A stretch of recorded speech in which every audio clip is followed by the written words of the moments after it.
The remedy was for Vice President Pence, as the quarterback in the Green Bay sweep, to remand those votes back to the 6 battleground states. The vice president's got a lot of power, and that's very important to recognize. If Mike Pence does the right thing, we win the election. You sat with the January 6th committee, and I should mention you participated. Some other people didn't. That's part of the rule of law. They wrote that on the morning of January 6th, the president spoke with you, Stephen Miller, about what he would say hours later. At 11:30 a.m., Stephen Miller's assistant emailed the speechwriting team, and we can put this up, reinsert the Mike Pence lines. The final written draft had the following Pence reference, quote, "And we will see whether Pence enters history as a truly great and courageous leader." So your position then, and you worked directly with Donald Trump that day, was arguing that the call was ultimately up to Pence. Is that right? To the vice president? By definition, that's true. And I know you want to go over this ground again and again and again, and that's fine.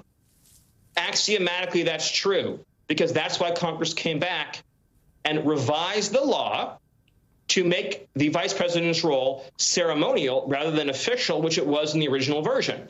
This whole all this nonsense, all the lies, all the hoaxing about this, January 6th and the days leading up to it was a legal process to raise objections to Congress.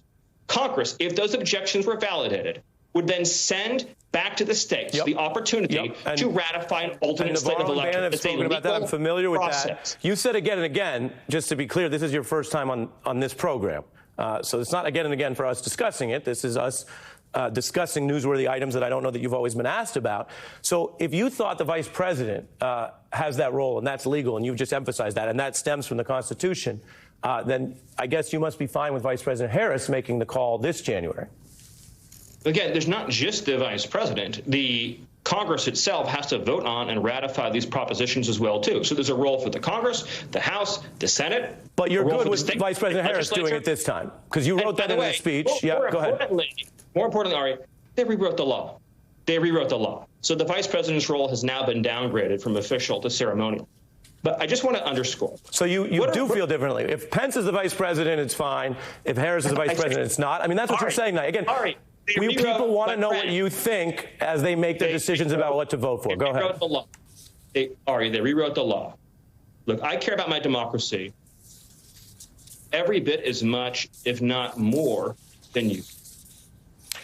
I'm just trying to get answers from you. We're not in a personal dispute about democracy credentials. You wrote that in. You wrote